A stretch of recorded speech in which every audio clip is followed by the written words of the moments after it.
control. I have control. I have control. Execute.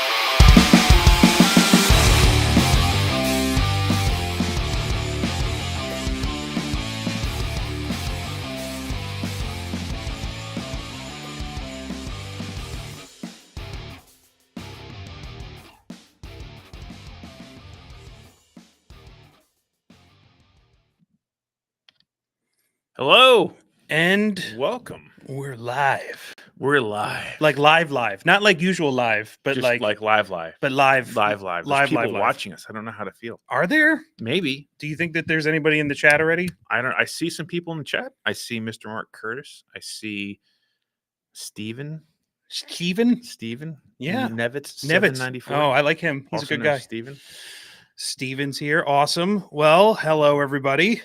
We're here with the Berm Limits podcast, Presented by bulletin.net. where you go to get all your best training. Yes, a wonderful resource for you to find training across the country, training near you Yes. in topics that you're looking for. Yes. No matter where you live. But yeah, so we decided to do our live version of the podcast this week because It's been a bit. It's been a real bit. Oh my God, my wife is here. Is she here? She is. Wow. Oh, It says so. nice. Let me see if I can. Oh, I can look at the chat too. Hello, honey. Oh, Josh DeWalt. Hey, buddy. Josh How DeWalt. you doing? Yes. Welcome all of you who have decided to spend your Friday evening with us. Yes. It's a wonderful Friday evening. It's Mm. finally fall. Finally. Yeah. I am done sweating through my clothing mostly. Yeah. Me too. And I don't have any shame in admitting that I'm a basic white bitch when it comes to fall. I like Oh no. I like pumpkin spice lattes. You heard it here first, folks. Send him nothing. This is my confessional space. Pumpkin spice should be showing up at his door by the droves. Well, not all of it. There are levels of pumpkin spice flavoring. You said and most, basic white. Well, bitch. I'm yeah, because a basic white bitch has like standards somewhat. Like no, they do. Like because I will only get pumpkin spice, the PSL from Starbucks. None of that Dunkin' Donuts bullshit. Dunkin' Donuts is gross. If my daughter was on here, she would fight you for that. Oh my God, we have a Wexler in the room and Josh Botsford. Joshua Botsford. Hello, sir. Hello, sir. Scott. It's good to see you, buddy. Yeah, I'm all about the fall. The minute I'm able to put on a sweatshirt and not die. Like this morning, I was like, I'm out loading trucks and things. And I'm like, my God, I can see my breath. It was amazing. Yeah, I love that. I like hoodie weather. Even though I'm not wearing my hoodie. I got a hoodie over there, but I'm instead tonight wearing a t-shirt, which I bought myself. I just bought it? I bought this t-shirt, even though I probably could have reached out to the guys at Midwest Industries and said, like, hey, 10 of them. Send me a shirt because I want a shirt. No, I bought it with my own money because I think it was really cool. Midwest Industries, repping our nice the sponsor of the Berm Limits podcast. I am repping the main sponsor of the podcast right here.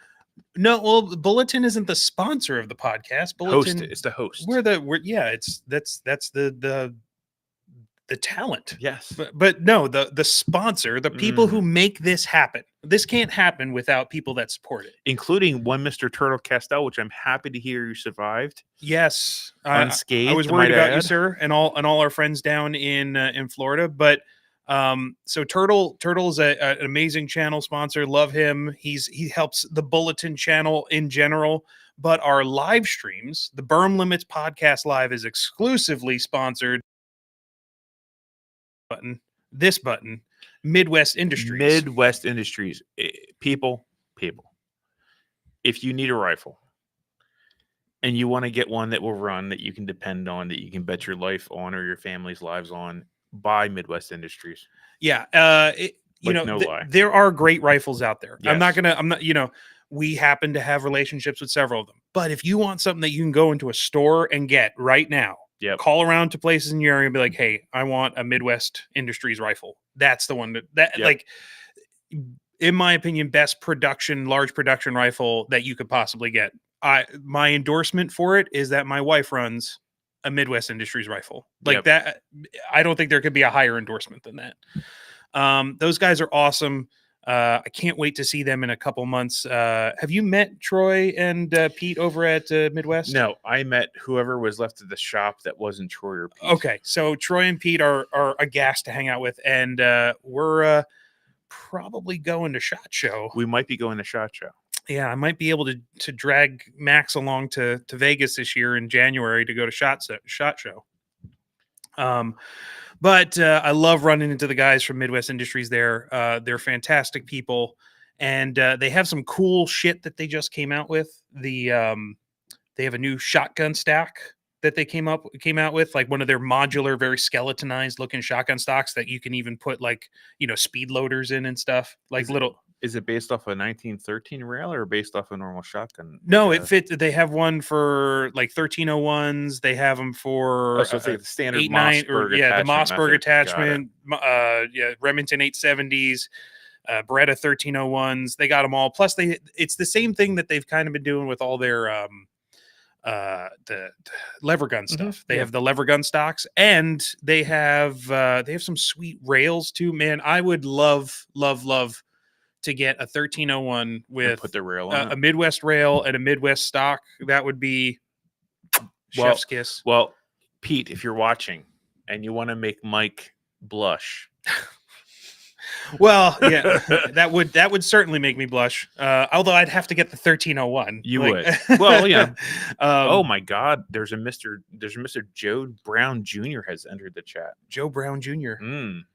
Is that our Joe Brown Jr.? That is our Joe Brown. He will be a special guest tonight. Do we link the two names together? Maybe his chat persona. Hey, Mr. Joe Brown Jr., do you want your full actual name put out there, sir, or just refer to you as the weapons junkie?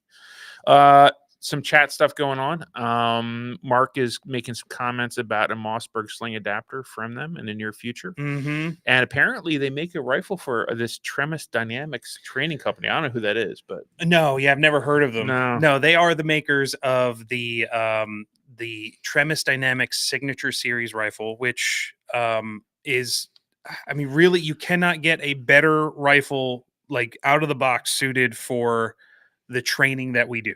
Like the training that any student will do. It's a 16-inch gun. It's got Magpul furniture on it. It's got a True North Concepts grip stop on the front. Get that right. Yeah, I know. Well, they don't sponsor Bullet. I'm just a huge fan of their. Yeah, but you know them. Like they were like, you couldn't get our name right. Oh my God, you suck.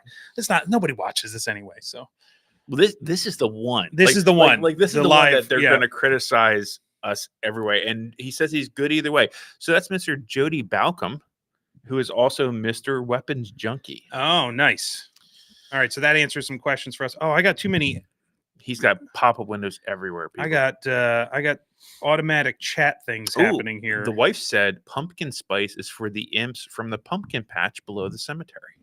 It's from the pumpkin patch. It's for the imps from the pumpkin patch below the cemetery. I don't know what that means, but she said it, so I have to agree. Okay. It's kind of a default. Yeah. So what we should also talk about real quick, being that we're on Midwest Industries tonight at 8:00, we're going to be doing a giveaway like we do on our live streams because those guys are awesome and they keep sending stuff to give away to you, to the listeners. You have to be here. That's the one stipulation that I make on this on the live podcast. Like, we don't want to do a sweepstakes where anybody can jump in it. We want to give it to you, the people who are loyal and hang out for us.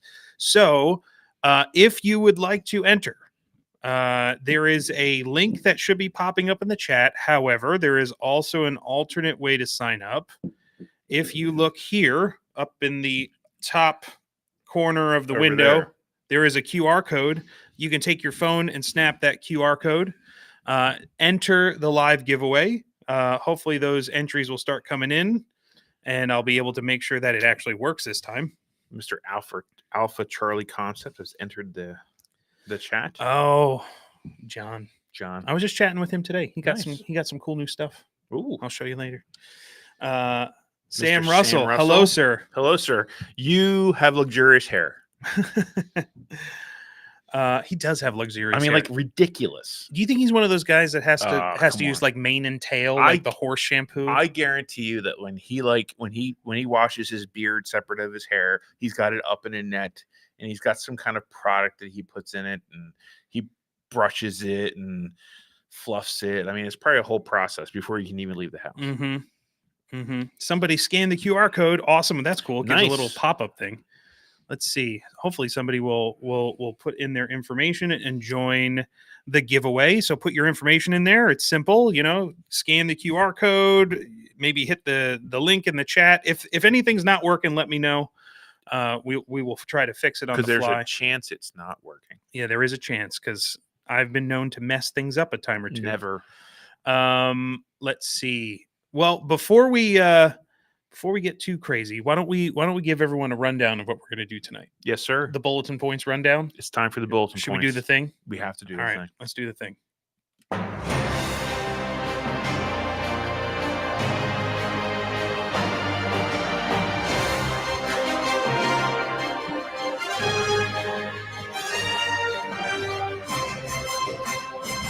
For October 11th, 2024, these are your bulletin points. Tonight, a special conversation with the weapons junkie, Jody, and his experience in the North Carolina recovery efforts following the devastation from Hurricane Helene. This conversation, a giveaway from our friends at Midwest Industries, training tips on managing batteries, and an update on training events in the Bulletin Network. These topics and more tonight on the Berm Limits Podcast Live with Mike and Max. Very nice. Yeah. I messed it up in the middle a little bit. It's all right. That's par for the course for us. Steven said the QR is working. Awesome. Oh, and I can see that Steven did enter the giveaway. He's our only entry right now. So, hope, Steven, I bet you would hope that nobody else enters and you will win all 3 items for you. Yeah. Tonight, we're going to be giving away the Midwest AK receiver maintenance block. Nice. A Midwest Industries AK light and laser mount, and the Midwest Industries AK-12 muzzle brake. Nice. So whoever wins the first one get choice, and then we'll give away the other ones to anybody else who wins. So it's the AK tonight. Mr. Adam Hall also is in the house. He said the QR code, and it worked, I guess, unless I don't win, then it was broken. Right. That's how it works. Yep. I can see that Adam Hall. Tony Reyes just entered as well. We got people piling in. All right. Just remember, everybody, if you cut in and out, you got to be here at 8:00 to win. Like you have to, like, we're going to call a name and you got to put your name, like, say, yes, I'm here, and which thing you choose. So otherwise, suck it. Otherwise, we're going to move it on to somebody else. Exactly. Okay, so we're 15 minutes in. We're going to do that at 8:00.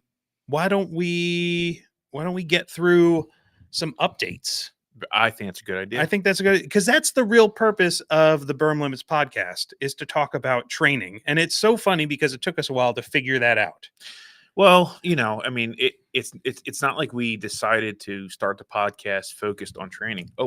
Wait, yeah. And it's not like, it's put out there by a company that's it was focused on training. Yeah, the whole thing's focused on training. I don't know how we didn't put updates of training classes. We're just retards. That's all it is to it. So we have a couple of different categories to tell you guys about this evening. So if you've been following along, there have been a series of classes that we have hosted here in the Pennsylvania area, which was awesome for Bulletin. Yes. So we've hosted Radio Made Easy. Yep. We've hosted who else? Tactical Response. We've done some joint classes with Tremis Dynamics. We hosted the Muster. Dave Biggers came up for the Red Zone. We hosted that. There have been a ton of classes that we're getting up here into the Pennsylvania area.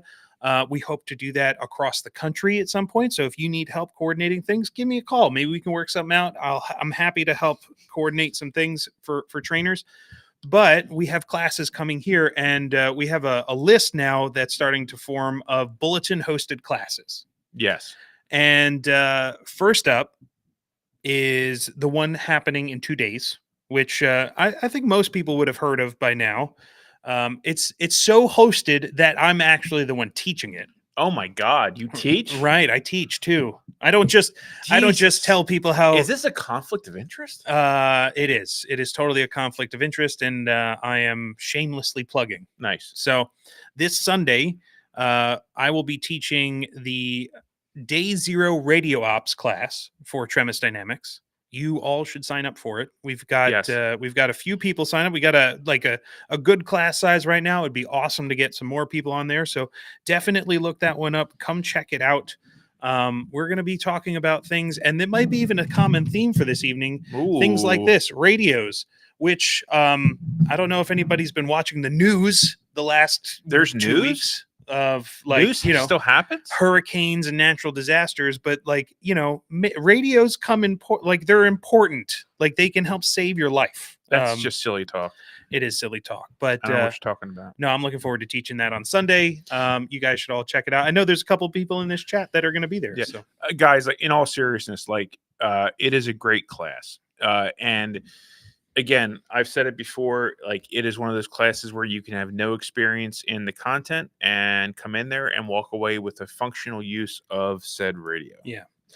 There's something lurking in the shadows. Oh, she is lurking in the shadows. Oh my God, I feel we have headset over here for you already. It's like we're prepared or something. Are they too big for you? You can bring your own. You can bring your own if you like. I'll make it happen. Only the best production We're quality. We're totally being. Yeah, we're talking about training. All right. Well, while we're getting her plugged in, stand by, everybody. We have a special guest. Oh, so special. Yeah. The most special. The most special guest. Yes. Nope, they're too big. Okay. Even those are your. Oh, these aren't These yours. are not. Can we just unplug it right there at the? I have a tiny head. She apparently has a tiny head. I have a tiny head. Who is this? Oh my God! There's a dirty Floridian in the chat. He's hairy too. Who is this indeed? Andrew, Sam thinks your mom's a hoe. All right, everybody, keep it clean. This is my wife. As much as you can. Smash up on that microphone. Get up in there. Yeah. Yep. Here, I'll even help you. Get into it. Like she's a professional. Like you're close to something else. It's not that big. You're supposed to say yes, it is. Oh wait, we gotta. How about now? Can you talk now? Hello. Oh, there we go. I can hear myself. Now we can hear Awesome. you. Yeah, it helps if I turn her microphone on. If she can hear herself, she's not going to talk. Yeah. It's just gonna. It's gonna be down to muttering. I love and my voice bumbling. vibrating in my head. Vibrating. Oh my like God. that. Yeah. Well, do you need me to turn your headphone down? Maybe just a smidge. How about now? Is that better? Yeah. Okay. All right. We're doing it on the fly, everybody. Yep. So we were just talking about classes. Mm-hmm. Now that actually will work great. You have perfect timing. I was watching you upstairs. I was like, I should come down. Yeah, we were talking about classes that we've been hosting. Mm-hmm. And well, let me get through this list quick, because then we could talk about classes that you were just in. We got the Day Zero Radio Ops coming up on Sunday. We have combat art training. Our friend Andrew Smurshek, who we'll probably talk about later in this podcast as well. He's bringing Pistol Skills 1. Nice. And Red Dot Pistol to the area in December. So he's going to be here December 7th and 8th. I have taken Pistol Skills. It is a great class. Awesome. Glad to hear it. Yeah, I'm happy to help him get up here. That's kind of a joint hosting between Bulletin and Tremis Dynamics. We love getting trainers up to the area. And I have an announcement to make today. I just secured. Yeah. So we are bringing Radio Made Easy back again for both Zero to Hero radio operator, or is it Zero to Hero? Yeah. That's the course that we brought up last year, and Tactical Radio Operator, the second level. Fucking awesome. Nice. Yeah. So we'll be having that class. It'll be basically 1 year from when we brought him up here the last time, somewhere around the weekend of March 29th. So clear your calendars. Plenty of prior notice. Put it on there now. March 29th and 30th. We're working to make sure that those 2 days, that Saturday and Sunday, is going to be Tactical Radio Operator, and then we're going to hold Zero to Hero the 2 days before on Thursday, Friday. Just got to find a hotel or a venue that'll work for it. We got a few irons in the fire. So those are the big ones. We got the bulletin hosted classes coming up this year, and I'm sure there will be more because it's what we do now. And hopefully it starts coming hot and heavy. I mean, the hope is that like you get to a point where it's like, I don't know when I'm going to fit you in. Yes. Sam is saying have Andrew do the Proving Grounds class. Yeah, I agree. The I mean, that I saw videos of that, and Andrew has kind of told us about it before. Super interesting, force on force, like, and Dylan Manzel. I don't know if you're listening, sir, but he posted an excellent write-up in the bulletin community. You guys should all go check that out on Facebook. He a great after action review of Andrew's class that he just held in Camden. So yes, if you want to have an idea of what it is or what they're doing in it, what you could be doing in it, go to the bulletin community. It's right towards the top. Maybe we'll pin it to the top. That would be good. And then you'll be able to check it out, kind of read through, and have an idea of what you could be doing. Exactly. Yeah. So check that one out. But let's not just talk about things that we've done or that we're going to be doing. What did we do? Was it last weekend? Did we do something last weekend? 2 weekends ago, right? Was it 2 weekends? It was ago? at the end of the last weekend in September. What are we now? I don't know. Halfway through October. It was it was right before your 40th birthday. Yes. So celebrate my 40th birthday with shooting guns all weekend. So yeah. That was pretty cool. Yeah. September. I think it was the end of September. And what class did you drag me I to? dragged her No, to. he literally said, "Hey, tactical response is coming and I'm hosting them. Do you want to sign up?" I said yes. So of course. Yeah. You got to. I took it originally like 6 years ago. So it was the one I took was fighting pistol. And I took the same one 6 years ago. That one he dragged me to 6 years ago because I wasn't quite into kicking and screaming. Yeah, I did not want to go. I was still living in New Jersey. Did you use duct tape? So yeah, I wasn't into the whole, shooty culture way back. Shooty. Yeah, way back then. Because I'm a Jersey girl, whatever. I haven't really been exposed to it. So yeah, 6 years ago, dragged me in and then sucked me in after that because I was like, oh wow, this makes a lot of sense. This is really cool. And then we moved out to Pennsylvania and I started, carrying every day. And I think if you're going to carry every day, this is like a must, like go-to class. It's gotta be. Yeah. Definitely. So soon as he said, oh, tactical response, fighting pistol, I'm like, sign me up. Jay Gibson. Yes. Because he was originally who I took the class with. So yeah, the cult of Jay is strong up here in Pennsylvania. Love that guy. Yeah. If you don't know him, you really should. If you don't know who Jay Gibson is and you haven't had a chance to take one of his classes, the class that he's instructing, fix that shit. Yeah. Hello, sir, if you're listening. Yes. Hello, sir, indeed. Miss Crystal Fox is saying hello.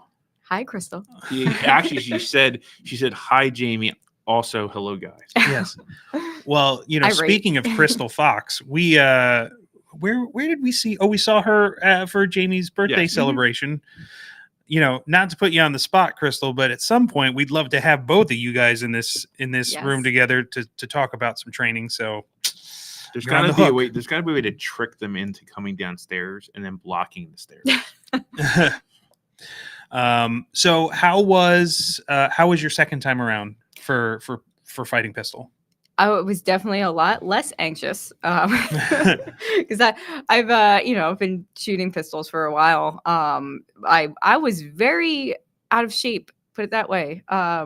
So not physically, not fit. Yeah, she's very much in shape. She runs marathons. I'm still in the middle of training for marathon stuff. Again, she's insane. But yeah, a little bit. One of those crazy people. But no, out of shape and meaning like. I don't take classes like these guys do, like every couple weeks or whatever you guys do. It's usually like once a year. I'll go take a pistol or rifle class. So when I got to tactical response, I was like, well, I got this. I've been through this before. I know what the drills are and just simple things like drawing my pistol. Like I was like, oh, this needs some work. Just muscle memory has. Left my head or my muscles, I guess. So it was good to like have a refresher and learn everything that I forgot over the past couple of years. But Yeah. Do you feel like, so, I'd love to ask you this question, like, being that it was your second time around, were there things that you were able to focus on differently or better? Yes. Okay. Yeah, I mean, the first time around, I was so like, "Oh my god, I'm shooting a gun. I've never really done this before." This time around, I'm more comfortable with it. So I was able to focus on like, really getting in there, making sure that my bullets are hitting where they're supposed to go. I've noticed a vast improvement from even just getting bullets on the target and just being comfortable with shooting in different situations. Downrange while moving, while people are downrange from you. Because I was confident. I'm like, I know, where I'm gonna aim this thing, the bullets are gonna go. So definitely a better comfort level the second time around. So I was able to focus more on actually, completing the task efficiently. Those smaller things with the trigger press and everything. I love the fact that she just said trigger press, by the way. Yes. Not pull. He's rock hard now. Yes. Rock hard. Rock hard. That's how you do it.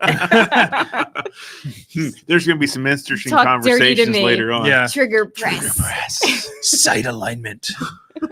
Follow through. Reset. Anyway. and you had a pretty eye-opening like learning experience through it too. Yeah. Because you ran into a few issues. Oh, yes. So another thing I learned is clean your guns more than, once a year, especially if you're carrying it every day. I had a lot of technical issues because apparently I had a big old piece of lint stuck in it from just, being in my pants. Like wearing your gun and yeah, stuff? the stuff from the clothing, dust, dirt, all kinds of crap. And it was kind of like unnerving because I went up for the first drill, pulled the trigger, bam, pulled the trigger again. Press the trigger. Sorry. Pressed it. Oh, I messed up already. Sorry. No, it just deflated. It's fine. He's down now. I said Oh. Impotence. So I pressed the trigger, gun went off, pressed the trigger again. I'm saying it. What? Are we getting comments? Gun did not go off. I was like, wow, if I needed to, in a real life situation, get the bullet out the second time, that's not going to happen. I need to take care of my equipment. And it was all due because it was gunky, it was dry, it wasn't lubricated. Also haven't really practiced with it that much. So I was, basically throwing the pistol back and getting all kinds of malfunctions in it. So it was, when it came to do the malfunctions drill, I was like, I got this. I've been doing this all day. Tap and ratchet. So yeah, definitely a struggle. Learned not to neglect my equipment. Well, Yeah. I mean, quite honestly, like even if nothing else came from that class, like let's say like that was the extent of the only thing that you experienced and got driven home, that by itself is a huge win. Yeah. Driven home. You want it to work when you need it to. And like literally, I think like the one nightmare that all of us probably have is, you're in a bad situation and you press the trigger and nothing happens. and like, he's back up again. Yeah. And it just like came to life for me. Like when I was out there, I'm like, wow, all I do is pick the pistol up, put it in my holster or my little running pouch that I run with. And that's it. Nothing else. And that's what I've been doing for the past year. And just, That's awesome. I need to shoot it a little bit more. Yeah. So there was one thing you kind of breezed past before, which I was super, super like proud of, which I told you about, but you didn't even realize that I was proud of it. She was like, oh yeah, we did some things where there were some downrange people down there. And didn't even face me. Wait, pause. By the way, if she ever wanted to shoot her husband, she had the perfect opportunity. She had a legitimate opportunity. Oh no, I tripped and put 10 rounds into him. Oh yeah. Wait, no, I mean that everything that was on video was on a tripod that was rotating. There wasn't anybody standing next to the target. Not at all. No. Yeah. No, we don't. There's no that. value in that type of training. Not at all. Yeah.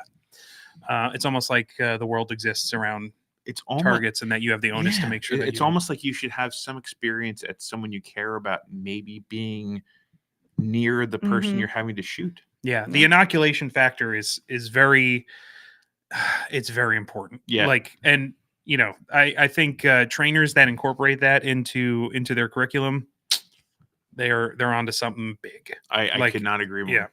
Yeah. Mr. Bob Lester has entered the chat. Bob Lester's here. Hey everybody, if you get a chance, you should go over to Facebook, look up Bob's Bob's posts. I don't have them right here, sorry Bob. But Bob is doing some great work in getting together some supplies and people to bring things down to hurricane ravaged areas down in North Carolina. So definitely, I just want to give you kudos, sir. Thank you for doing what you do. Yeah, if any of you know where my Facebook page is, there's a post linked that I shared of it from him.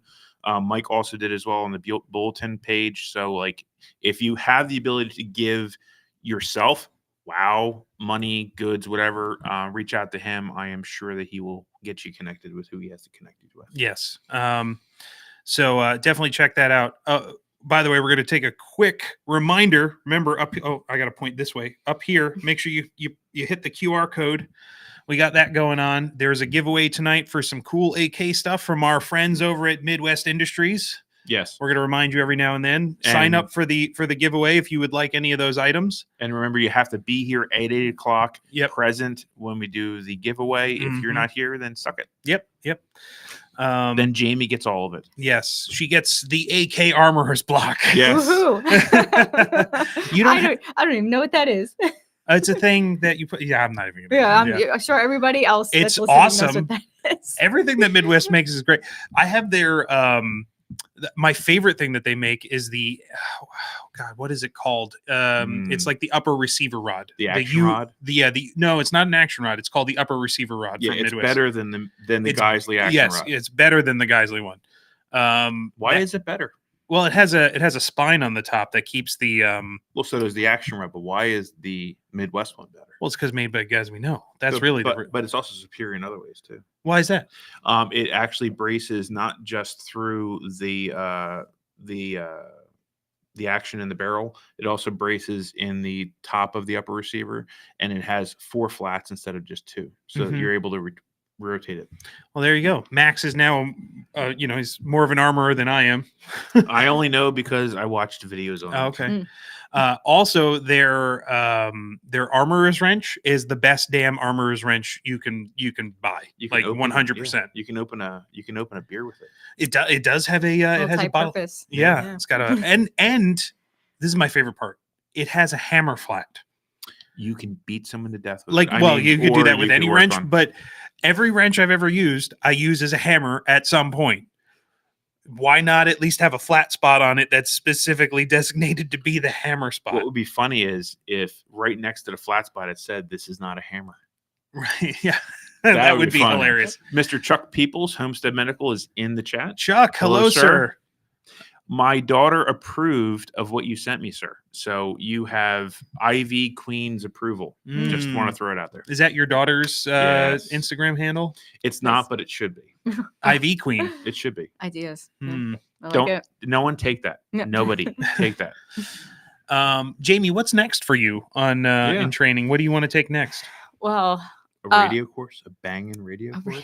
Yeah, she's ditching me on Sunday. I know. Sorry. I have a very busy weekend / week coming up. Of not taking radio course. By the way, if anybody's interested, there is I'm going to be probably putting out some links on my own personal page over the next week or so to the Midsummer album release. Midsummer is a new band hitting the the Lehigh Valley area of Pennsylvania. I hear it's got a very talented bassist. Everyone else sucks, but the bassist is great. No, they're actually all pretty good, but the bassist is objectively the most attractive one in the band. Is that because it's the only female in the band? Yes. Okay. Yeah. Well, I mean, but that's objective. It is objective. It's very objective. I'm objectifying women. Wait. Yes, we all do. They like it from what I heard. Yeah. No, they're pretty good. They practice here in the Bulletin studio. Yeah. I've allowed them some studio space. Allowed? Yeah. Allowed. I kind of took it. Allowed. Commandeered the team room. She did the whole pirate thing and said, "We're going to be here." Yep. So I did have a team room. No flag, no country. At some point there was a Bulletin team room, and then Jamie said, "Hey, so I'm going to have a band studio, and that's those bunk beds that you made. They need to go somewhere else." Interesting. So now they're in the back room. And their storage shelves. Yes. So it's dual purpose. Well, if more people decided to freeload and crash here, then yeah, that's true. It's always there. It can always become the team room again. Yes. We could put it here and just randomly turn the camera on and record them. That'll be creepy. Mm-hmm. That's a way to get people here. Record you while you sleep. So next Friday is going to be her band's album release. Yeah. We're going to live stream it. I'm Nice. going to be helping doing the live stream. Yeah. Because apparently tech guy. That's what I do now. Yep. You know all the things. You have the things. Are you and getting know all the paid for things. any of this? We discussed earlier. Maybe not in cash. Yeah. Okay. In other ways. Maybe. Yeah. Yeah. I don't know. Gotcha. But yeah, you guys should check out. We'll post some links to Midsummer. Mm-hmm. So I thought I lost the album that you kindly gave me. And then wife comes in at some point and she's like, I found this on the ground where your car was. It's like, that's throwing my shit on the ground. I did. You know how hard we worked for that. I had like handfuls of things and like apparently dropped it. Yeah. And I did look for it. I did look for it. Thanks to the wife who's watching right now, which by the way, you have to drag her to the next like fighting pistol class. Another pistol class. You should come. Yes. Any pistol class. It doesn't matter which one. You have to drag the first one's the hardest, and then you get hooked. Exactly. I said I was super anxious the first one, but second one's easy. See? But it's really not that bad. They slow everything down, and like the way the class progresses is amazing because like you start out, they're like, all right, we're gonna teach you how to take this out of your holster, like super simple basic stuff, and then by the end of the class you're like moving and shooting between barrels and laying on the ground and doing like supine positions, shooting through your legs, and like it's nuts like the way it progresses in just 2 days. Mike's back up again. Yeah. Supine position, is that one? Supine position. Supine. I am a fan of the supine position. Jesus Christ, we have to get t-shirts made. Yeah, we're gonna have to label this one as like not for children. Not for children. Like all the other videos. I'm pretty sure my son and daughter, well, my son's watching, probably not my daughter. My daughter's upstairs. Her new boyfriend came over today. Wait, the youngest daughter? Yes. Oh. The new boyfriend came over. I was told to restrain myself and I did. Okay. Good well, job. Honey, did I restrain myself? Because you're listening. She says, I'm at that point where Jamie was. Shooty stuff, not my thing yet. Yet. Just take a class. Blow your mind. RJ says that having Jay Gibson as your instructor is about as good as it gets. I would agree. It is. As a matter of fact, I will go out there to say he's probably the hidden gem of the training world. The fact, I mean, a lot of us know how awesome he is, but a lot of people don't, and I love telling them about him. Yeah, I mean, like he should be as well known as Craig Douglas. Yeah, or Travis Haley or Chris Costa. Like, now I can't say I've had firsthand experience of them, but man, I am. Yeah, Jay's amazing. He's great. Yeah. His lecture. So there's a lecture part too. I don't want to spoil all the surprises. No, spoil them. Just there's only one thing in that class that you can't talk about. Yeah, I'm not going to talk about that. But the lecture is amazing. Just to hear Jay talk, like he's got this down, and like I think that's the part of the class that like sells you. Like if you're not like kind of like, oh, maybe I should take it, maybe I should carry a pistol every day. You listen to a lecture and you're like, yeah, I need to do this. I need to train more and I need to learn more and take other classes. So he's amazing. He's super patient. Actually, all the trainers I've dealt with, Lewis Carroll? Karras. I'm sorry. Oh, I only just spent 2 days with him and I got his he was amazing too. He was super patient. And it's like you think when you go into these classes that they're gonna be like yelling at you like you're in the military, like just screaming the whole time. And only if you take a Dave Vickers class. Get down on the ground and do push-ups. You missed the target. God damn it! What are you doing? So that's my Dave Vickers impression. Just yelling. So I have to pause and say hello, Liam. Everyone say hello to Liam. Hi, Liam. Hi. How you doing, buddy? Sorry, but yeah, I mean, Lewis. I've said this before. Of the trainers I've had exposure to, I have never seen someone do a better job with an inexperienced shooter. The way he's able to kind of talk to them and talk them through it and give them confidence, like he really does excel really well at that. Yeah. So that is one thing that he really is amazing at that. Plus other things, but specifically, I think that highlights him over and above other trainers that I've been around. Yeah, Lewis is great. Yeah. He's awesome. I'm a huge fan of his. I can't wait to see what more he does with both tactical response and as LCAR concepts. He's he's talked about some of the curriculum that he wants to start building, and yeah, it's awesome. And I love this fact that like we've kind of moved into this training world now where it's you don't have to just be this. Like you don't have to just be like I don't have to just be a trainer or a teacher at Tremis Dynamics. Like somebody doesn't have to just be an instructor at tactical response or here. Like it's a community of people that organically on its own has been starting to grow and become multifaceted, and like everyone's staying connected and sharing ideas, and I think it's really cool. Like the idea that it would be wonderful if across the board we got to a point where we're not eating our own. Well, we've talked about that before. I mean, the community as a whole could be so much stronger and could be so much healthier if all the infighting and brand fighting just went the hell away. There's enough things lined up against us. We don't need to help that cause. Yeah. Yeah. So build the community. Yeah. Stop gatekeeping. Yeah. Like let people in. We need people. We need people to learn, and we need more people like us out there. Yeah. Yeah, we need more people like this one here who runs marathons and cooks vegan stuff and makes amazing vegan stuff. She doesn't cook vegan stuff. Doesn't she cook keto? Sorry, keto. Keto. That's way different. It's the exact opposite. She makes amazing pickles. Yeah. I mean, she's like a homesteader. She is. Yeah. I need some chickens now. Like raise some chickens. Yeah, we're building a coop. If anybody would like to help us build a coop, yes. We don't need help. We just need to go get some lumber. I got it handled. If anybody would like to donate lumber. Speaking of donating, I'm just going to throw this up here too.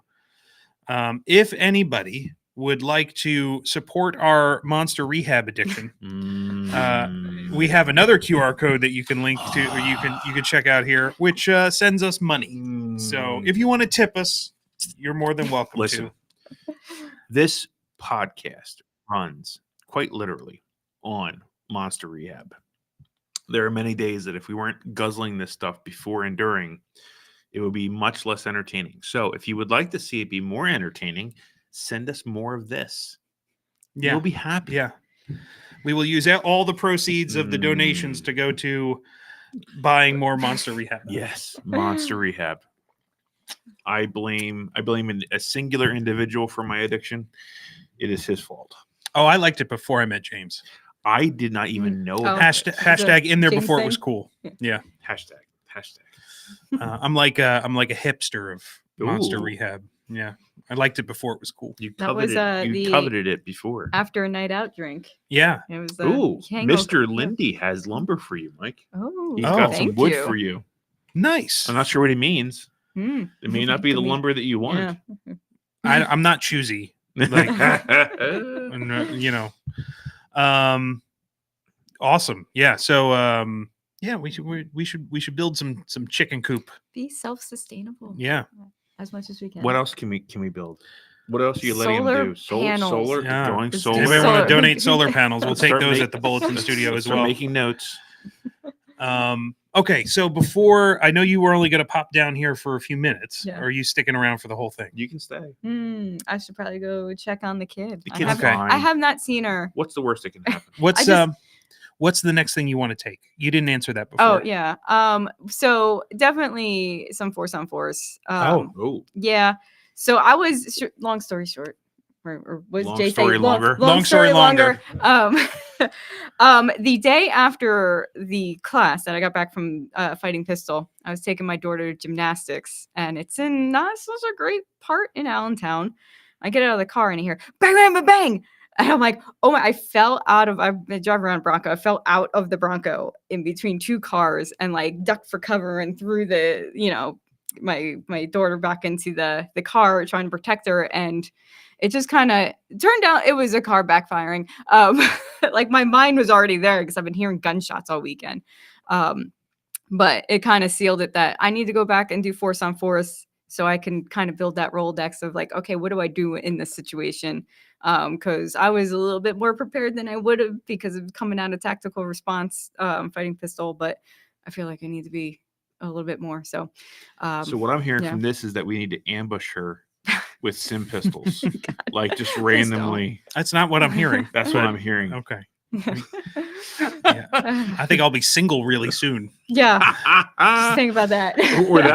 or we'll both be shot. Well, yeah. And Yeah. she'll be yeah, single. I mean that would be Yeah, let's not mix the sim guns with the real ones. No, we don't do that. But yeah, some type of force on force Adeptus training. Adeptus pistol is a taking, great class. Tremis, I have taken that before. Yep, It's awesome. You took Adeptus. I am. That's that's a good segue too, because next year I'm gonna try and bring tactical response back up here again. So hopefully for the trifecta. Yeah, hopefully I'm gonna get him up here for the trifecta, which is fighting pistol, the fight, and immediate action medical. Yep. So awesome. That would be awesome. 6 days of amazing training, and hopefully 6 days of hanging out with some awesome people again. Yes. So. Yep. But yeah, okay. So I'll make it happen. We'll get you some force on force training. Awesome. Yeah. Cool. Even if it's just randomly in the middle of the night. Okay. Yeah. No thanks. Oh, I'm gonna be on edge now. What's worse, random gunfires or snakes?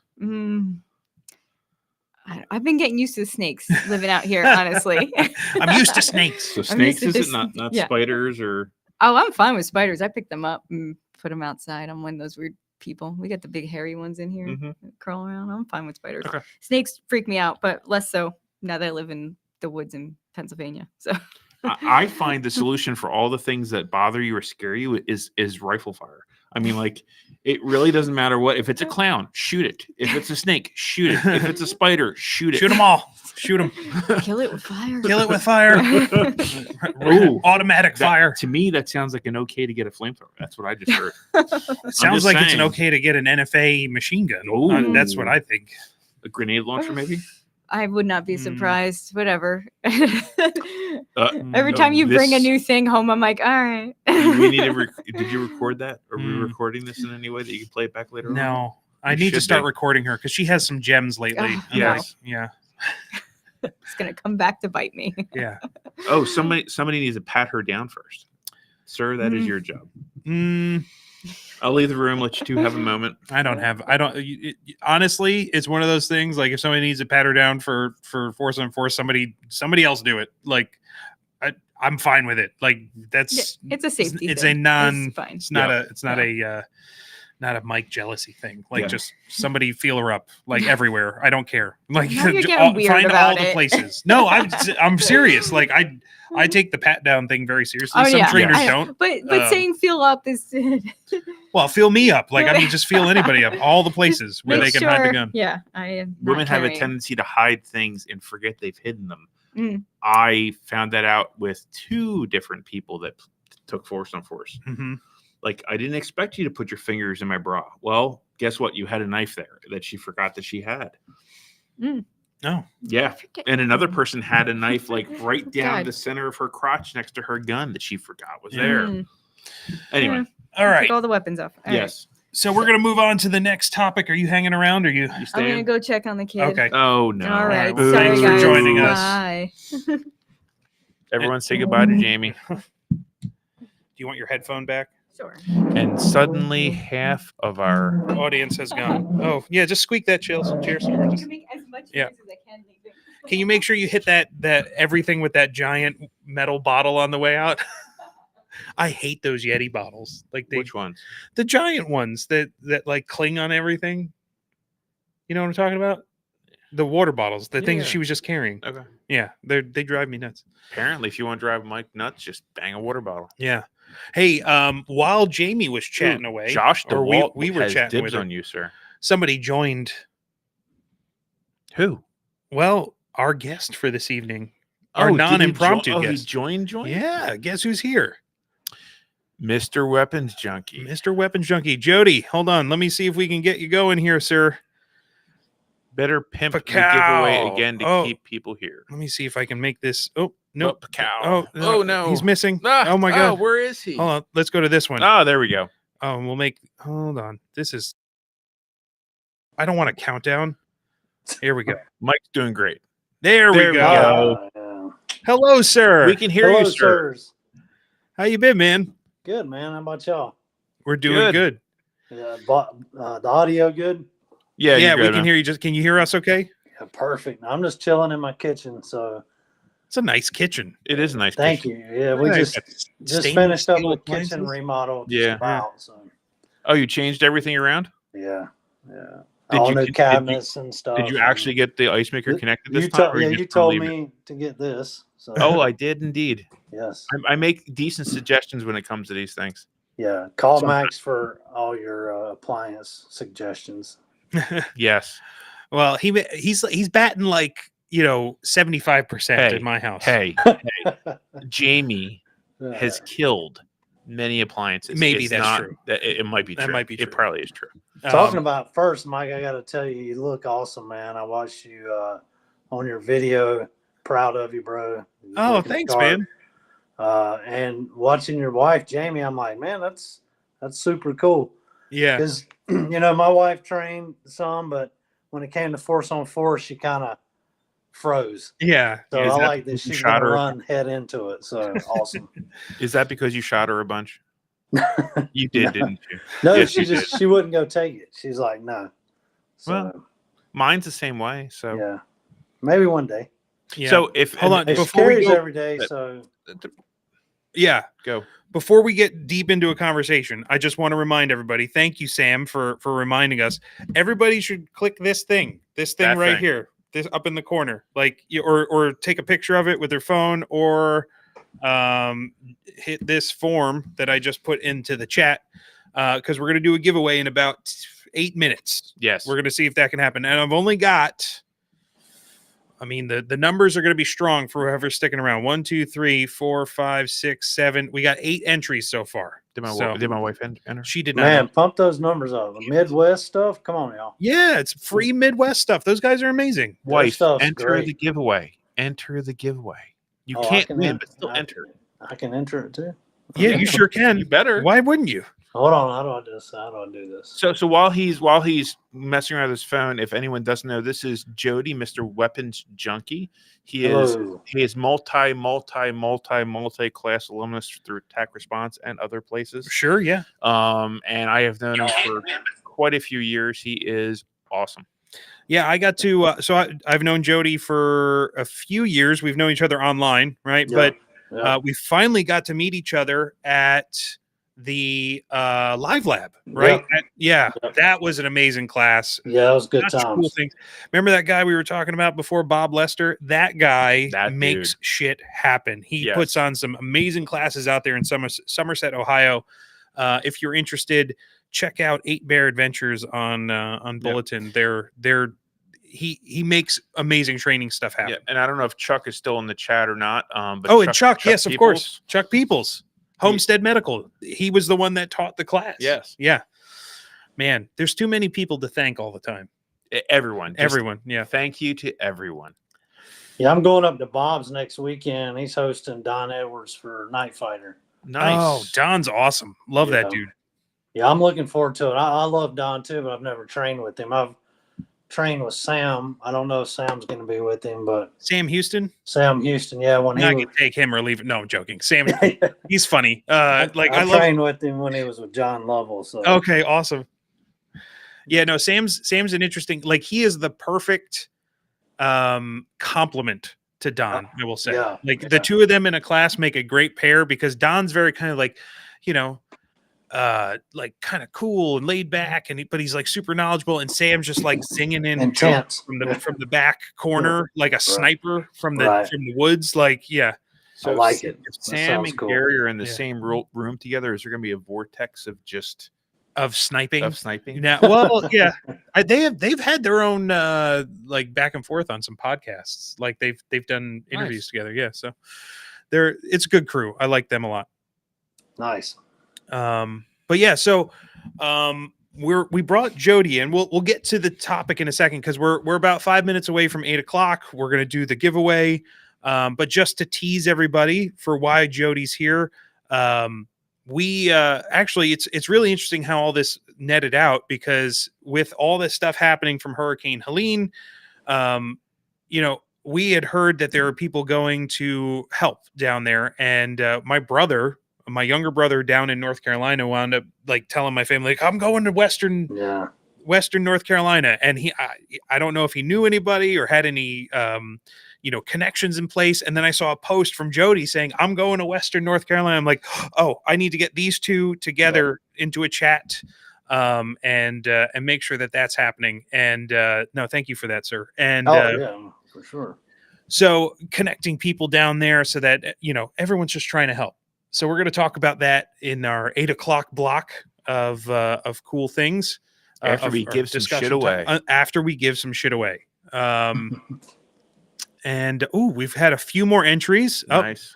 Bree is now in here. She told me. She texted me, said, I entered. You better do it soon. Jody's in there. Nice. Oh, look, Turtle's in there. Bob, Mark Curtis. There's a bunch of people. Yeah. Anyway. Yeah. Well, Turtle owns a company that like makes ARs. I know. Yeah. So he should get the AK stuff that he can't use. Yeah. He may not have AK stuff. Maybe that'll be the thing that, like, I think Jody might have a few AKs, a couple. Yeah. A couple, 2 or 3. Like, when they say weapons junkie, like, I didn't really understand the scope of said junkieism until he opened this door that must have led to like a clown car or something that also connected to some kind of a Connex container full of AKs. Like, it was like an autistic like event. Allegedly. Yes, allegedly. Yeah, I may have just been a dream or a nightmare that I had, but yes. All right. I do like the AK. Apparently. I'm a big fan. I'm a little bougie though when it comes to my AKs. Aren't you just a little bougie all the way around, sir?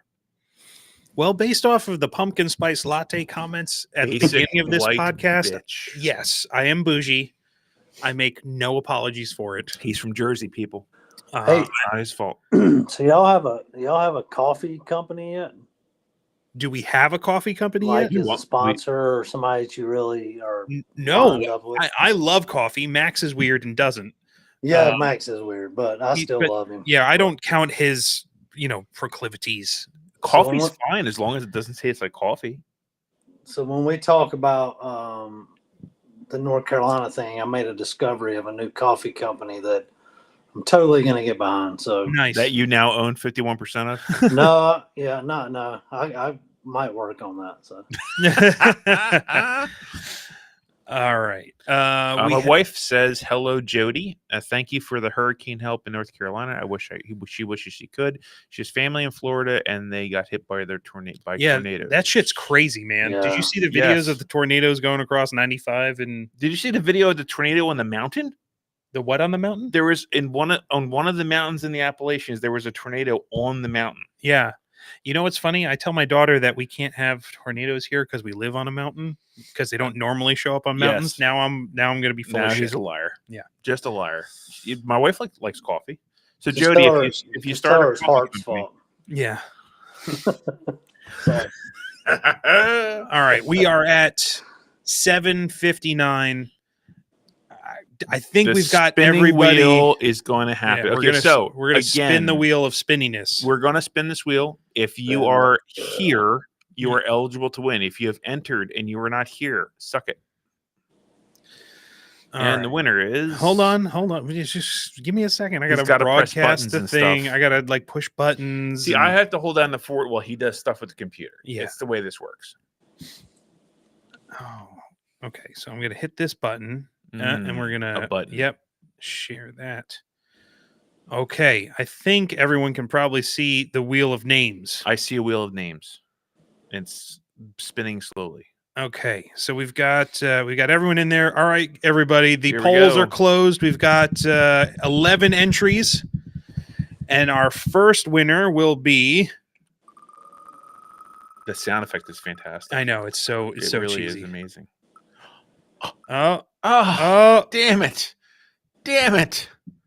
Yay, Mr. Stephen Coombe. Stephen Coombe, you have won your choice. So you get to choose either the AK action block for those that want to maintain their AKs. I don't know why you would.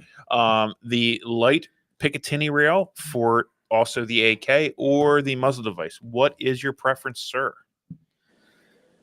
Let's see if he's still here. Woo! Oh, he said woo. He's here. Woo. We don't have a woo. That's a good Ric Flair impression right Yes. there. I never win things. Well, you've won something. Woo! What would you like, sir? You get one of those three choices. If you just say random, I'll pull one aside for you. The one that I think is coolest. And he has chosen something. Maybe he doesn't want anything. Maybe There's a delay. There might be a delay. Yeah. Maybe he's saying, give it to the woman, Brie O'Shell, whoever she is. Mm-hmm. Mystery woman. She doesn't have my last name on here, so technically I'm not attached. Oh, he'll go for the action block. That's a good choice, sir. So when he gets an AK, he can work on it. That would have been my choice as well, sir. That's the coolest thing in there. I don't even have one of those yet. Very nice. So if you could send no, the address is already in the thing. Okay, and I will mail this out this week. Yeah, well, actually, I could probably hold week? on to that one. I'm going to see Steven in a There we couple go. weeks. So. Okay. And he doesn't need it because he doesn't have an AK yet. This so is true. Steven, remind me when we get together that I'll give you your AK action block. Very nice. All right, let's go to number 2. All right, spinning that wheel again. The Wheel of Death. I mean, names. All right, we're going to remove Steven from here so he can't win again. Now we have 10 entries. Yes. And wait, let's just double check. Anybody? Nope, nobody else joined. Nope. Okay, here we go. It's too late for them to join. And spinning the And Wheel we're of spinning, Death. and we're spinning, and the winner is. Oh! I think he may have a few of those things. Mr. Adam Adam Hall. Hall. Congratulations, sir. Let's see if Adam's still here. Oh yeah, you can get it from me on. So yeah, he'll be at the radio class. Nice. I'll bring it to the. I'll bring the action block to the radio class. Nice. Mr. Adam Hall, are you here, Hopefully sir? he's still here. I like that guy. He's Come one of on, my Adam. Yeah, Adam's my boy. He's awesome. Yeah, I've taken. Actually, I think there's only one actual full class that I've gotten to take with Adam. I think we did a lock picking class together out in Ohio, Nice. and that was a lot of fun. I love those random classes where you learn things. The dude who ran that class, Ben, we need to get him out to Pennsylvania to do a class out here. There's Adam. There he is. There he is. Yeah. He's here. Nice. All right, you qualify, sir. You For get either the AK-12 muzzle brake or the Midwest AK light and laser mount. which would you prefer? This AK-12 muzzle brake is like crenulated. Aggressive. It's aggressive. Hey Jody, that gun that you shot in the prepared rifle class, it needs this brake because what you had wasn't annoying enough. Hey, I'm gonna be shooting that without a silencer next weekend. You think I got hazed in our class? Holy shit! I'm gonna be. Excuse my language. I'm gonna be hazed. Okay, now that we know Adam's here and he's going to choose one of those two, I'm gonna do the next name. Okay. So Adam, think about what you want. You get first dibs on those two things, Need light mount. and then the last one goes to Jody Mr. Balcom. Jody Balcom, you actually get the muzzle device. Not sir. rigged. I swear it's not rigged. Not at all. Oh, Sweet. so Adam chose the light mount? Yeah, Yes. that's the one to choose. Okay. Hey, Max, you put it out there and called it. I need the muzzle brakes. You Oh, do. nice. You do. Very nice. Well, we got 3 things out to everybody. Thank you all for participating. Hopefully this has been mildly entertaining for you to get to this point. And now we're going to get into the meat of tonight's discussion. We're eating meat tonight? Yeah. Well, I tried to feed you meat when you got here, but he doesn't like chicken, apparently. I mean, it's meat, but is it really meat? Come on. Chicken is meat. No, it's not. Is Yardbird. No. All right, we can make the wheel of names go away. All right. So what are we talking about tonight? Well, I wanted to ask Jody what his experiences were like in North Carolina. Like, first off, without revealing too much that you don't want to reveal, like, where are you, Jody? Like, are you in a generally affected area? I'm in the Piedmont foothills of North Carolina, so we got a little bit of a storm, but not like the West. The West really was a flood. Mm-hmm. Our area saw, trees come down, power go out for a week, all that kind of stuff. So, but what happened towards the mountains of North Carolina and eastern Tennessee was basically a flood. Yeah. So, we experienced, a little bit of the, you're familiar with the area. So. Yeah.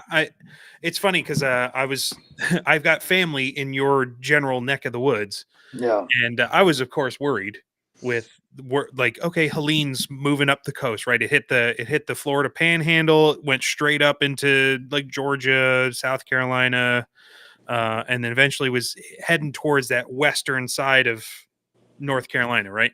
Right. So I'm on the phone with like my mom, who is generally a not a prepared person, more of a excitable type of person. And Yeah. I knew things were going to be okay when she's like, yeah, it's just kind of windy here. We not even that crazy. I'm like, okay, good.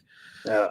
But then I wasn't even paying, like I think we were in class Yeah. when the hurricane hit. We were in like 4 days on the range, like not even glued. I had no television, wasn't even looking at my phone much. Like, Yeah, and all of a sudden I was like, did you see? I think I either said it to you or to somebody. Like, Mhm. has anyone even seen what's going on?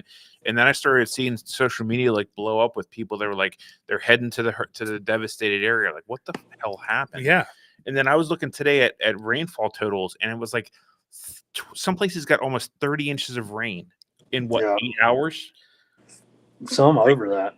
Yeah, like it literally, the storm basically came up and got to like that border of Tennessee and North Carolina and just stalled Mhm. Yep. and just dumped rain. Yeah.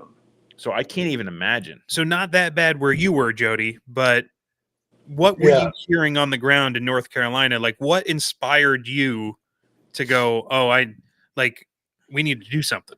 So today's 2 weeks since the storm, and we were out of power for 4 days. No internet, no power.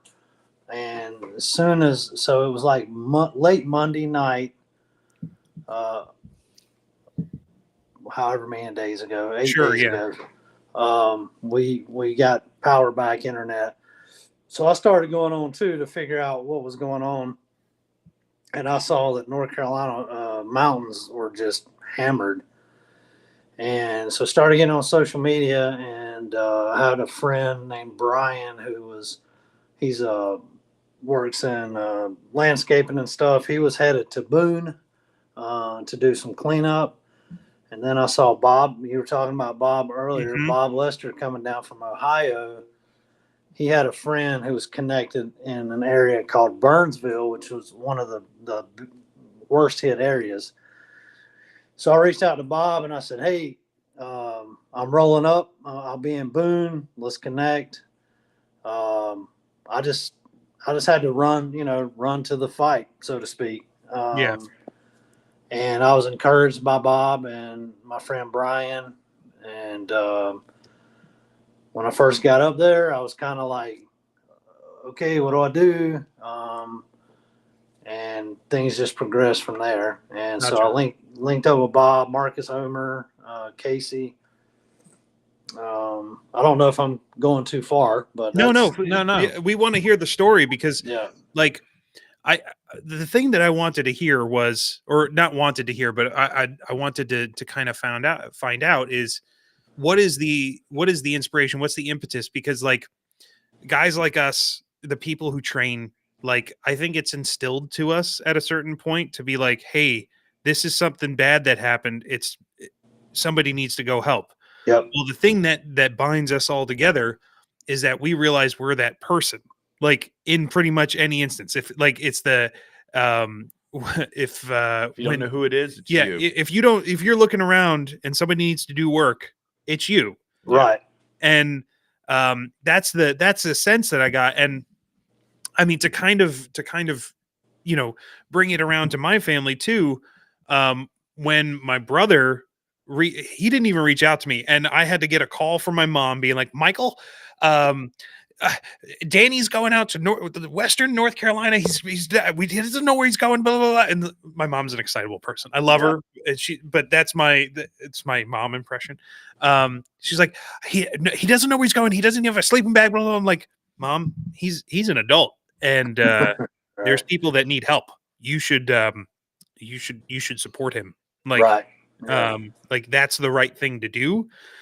Well, it's dangerous out there, and everyone's like, yeah, that's what we need to do. Like, there are people that need help, and so I was like, calm down. He's a big boy. She's like, do you know anybody out there? Anybody going? At the time, I didn't know who was going. I figured somebody would be out there or whatever, but I think it's one of those things too, where you like, if somebody's like, I need to go help, I'm going to start moving in that direction to help these people. What we should be doing is going, okay, yeah, I'm going to like, here, take this with you. Like, go bring things here. Take this, like Zelda, take this. It's dangerous out there. Well, I mean, so after the first day after rifle, I tried to connect with Jay because I know he was heading in that general direction. Yeah. He was already out of PA at that point. Tried to connect with Lewis, but he was basically bringing his entire life with him, which literally meant he had no room. Just trying to figure out a way to get something in that direction that could help.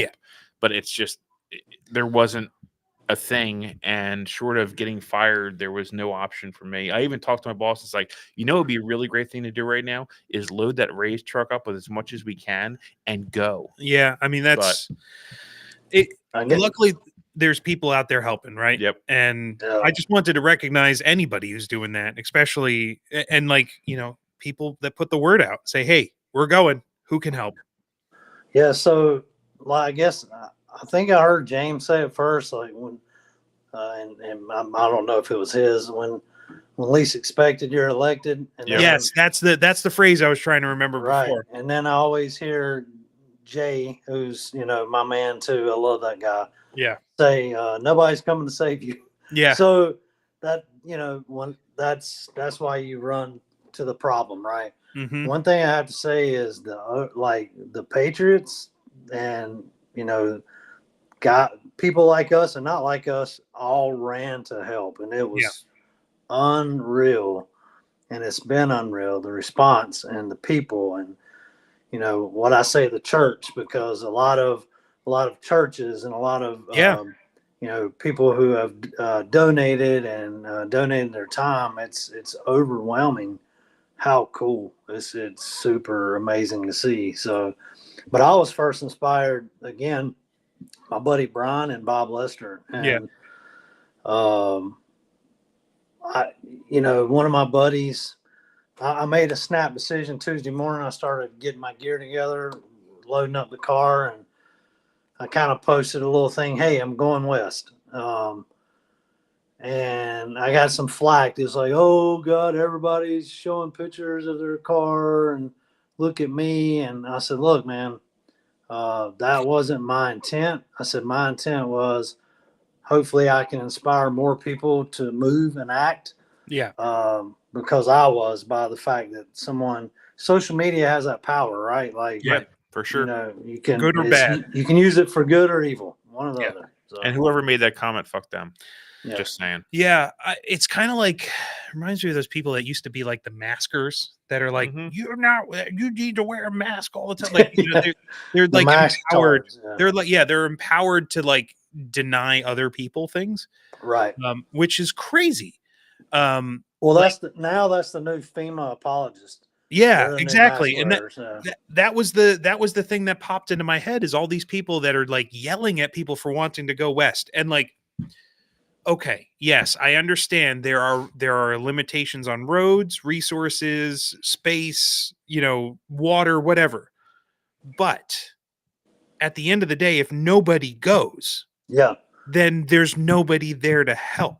Yeah, at some point, the help is more important. We'll figure out the rest later. Right.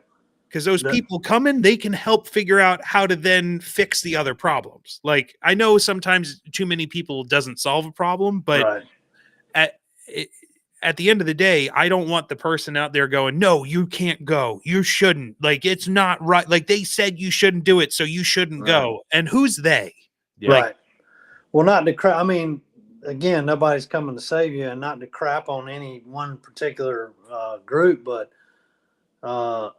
so like this is day 4 before I finally am able to get in, and nobody was there. I mean, Bob and I and Marcus we're going through washouts and power. I mean, the linemen were barely there, and so I think the National Guard finally came in 11 or 12 days later. And you've all heard the stories about FEMA, and you can ask me. Some of them are true, some of them are hyperbolic, but it was the community, the church, the patriots, fellow citizens that were there saving people. Yeah, that's awesome. I mean, it's not like awesome. your brother. Yeah, your brother hopped in. Yeah, and I'm he's super like proud of him. updating me. Hey, I'm here. Yeah. I'm here. This is what's going on. I'm like, cool, man. I'm right here if you need me. So yeah, it's awesome. Yeah, I like it was one of those things like I'm so far away that I felt like, oh, I can't really like I logistically don't have the means to put the things together to get there to help. And then like, of course there's and it's all excuses, right? Dude, I know you gave money. I know I'm already aware of that. You helped people in Burnsville from directly. You connected me and your brother, so I had a contact, he had a contact. You did your part, brother. Well, that's what we do, right? Like we're going to try and get whatever part we can down there, like whatever resource we can, whatever help we do, even just getting the word out about like, hey, there are people doing good work here. We need to support them. Yeah. So I was happy to do that, but I was super proud of my brother who, he doesn't swim in our circles. Let's put it that way. He's not a guy who trains. He's not one of those. He's, I wouldn't even put him necessarily into the prepping category, but he's a good heart, and that's what's important. Like that's what binds us all together, right? Like you'd mentioned church, and to me, the real thing is community. Like at its core, all of those things are community structures and things that we're like. It relies on us to understand empathy and to have connections to other human beings, and that's what sets us apart from the animals. Like that's literally the thing. For sure. But here's the other thing too, is maybe this experience is the kind of thing that's going to wake him up too. Yeah. Like he's firsthand has experience and is seeing something that most people. Yeah. If he doesn't want to be prepared or do some training now, and I would be shocked because you don't run to that situation and not have it somewhere in your DNA. He's had it. He's got it there. Yeah. I would, it's just not been pulled out. So. And it's not to say he's unprepared, by the way. Like I'm not putting him I'm just saying he's not the guy like who we're usually talking. Like when somebody says they're prepared, you kind of give them the like, yeah, I've got a week's worth of water in the basement or something like that. It's like, week. Yeah, well that's cute. So it's just to say like, there's a lot of people out there that aren't focused on this lifestyle all the time, but they still felt compelled to go get it done, right? To go give help. Yeah. Now let me ask you, Jody, what did you see when you got out there? Because like obviously there were things you heard. Yeah. Like roads washed out, people stranded. Like I assume it's a lot of the stuff that we were hearing up here. Yeah. Like so when I first went in, I went into Boone, and I'm like, oh man, they look like they've got it together, you know. And then I went around and went a little further out, and I started seeing, okay, closer you got to a river or water, there were bad areas. And then when we linked up and went into Burnsville, we had the parkway was closed down. We kept, being detoured. We went through roads that were washed out. We only had one lane that we were going through, and it was dark. So I could tell things were bad, but I didn't really know how bad until I think it was Wednesday or Thursday, and I rolled into eastern Tennessee, and it looked like somebody had dropped. Like it was a war zone. Mm-hmm. I was like, "What in the hell am I looking at?" Right. Like it was just, you could see it on TV, you could hear it, but once I got there, it was like holy smokes, this is pretty shocking.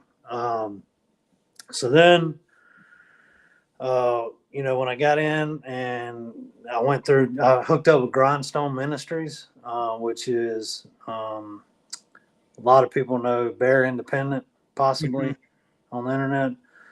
We went through Jonesboro, Tennessee, and same thing. It was even worse. There was houses washed down the river. There's cars up in trees. It was just it just was unreal. It was surreal. It was unreal. Yeah. I'm sharing my map, by the way. So as you mentioned places, I'm just bringing them up so people can see what the terrain's like. And then went into Burnsville, Spruce Pine. A lot of those, I went through at night. Bob's been down a few times. He stayed at my house the other night and came through, and Evan and I did some radios and got them ready. Yeah. And Bob. That's Evan Dixon at Radio Made Easy. Radio Made Easy, correct. Yeah. And so I took a break. I backed up. I went to do some logistics. I helped the church with some comms in Boone, taught them a little class before they deployed radios. And so Fleetwood area, West Jefferson, my family has a house up there, and I'm going through there, and they have challenges. They've had some flooding and houses get wiped away, but I'm looking at it. I'm like, oh, this is not that bad. And I had to kind of stop and think. I was being a little I'm like, a little cold. I'm like, no, these people's lives are ruined too. Right. It's just, and so I was trying to process all that. And so I started watching a few videos and, agree with some of the stuff or not. I don't necessarily. Tim Kennedy put out a video, and, he's been into multiple war-torn areas, and he was talking about how this was, creating some mental stress for him and how bad it was. I was like, oh, okay, I'm not alone. I thought maybe I was being a little hyperbolic. I didn't understand, the level of emotion I was going through. And so, of course, it all, kind of all tied together and made sense. And then what else I saw and what I experienced with my connections we can get into is government interference. Oh yeah, we'll talk about that in a second. But we're like, in your travels that week, where would you say was the heaviest hit that you saw? Irwin, Tennessee, Jonesboro, and Burnsville. I did not go through Black Mountain. I passed by Black Mountain. So Black Mountain, Old Fort, Lake Lure, Chimney Rock were all just. Well, if you look at the terrain on the map, basically it's just a giant funnel for the water. That's what I wanted to show everybody. Like, most people, especially anybody listening to this podcast, I'd say the majority of them are from the Northeast, right? Like, so we have a lot of, when we get flooding up here, even in the Pennsylvania area, we have these bands of mountain ranges, right? And it's like, they're long streaky things and we get flooding, but I just wanted to show the difference in how, and like kind of why this is happening. So you go down here into Western North Carolina, Eastern Tennessee, and you just see all of the terrain in here, all these mountains, all the hollers as they call them. Yeah.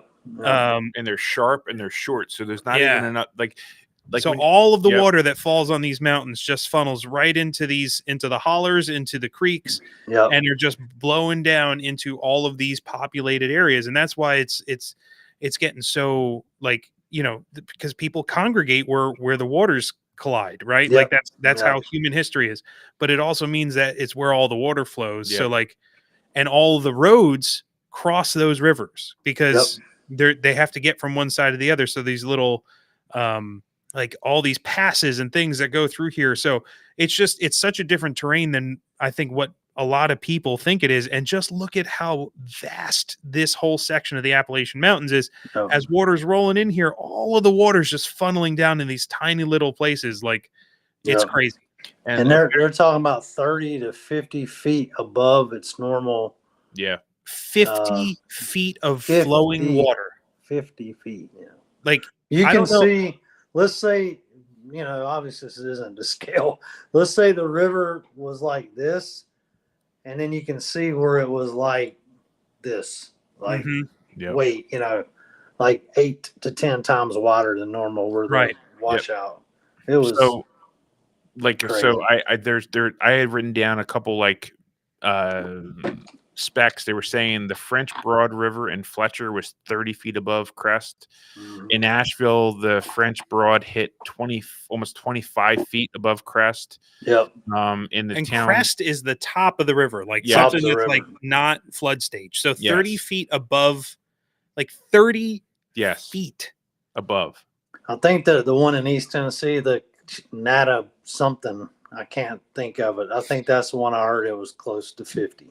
Yeah, and I mean, and looking at like rainfall totals, Busick and Yancey County had 30 inches of rain. Yeah, Yancey Spruce County Pine, is- 24. Yeah.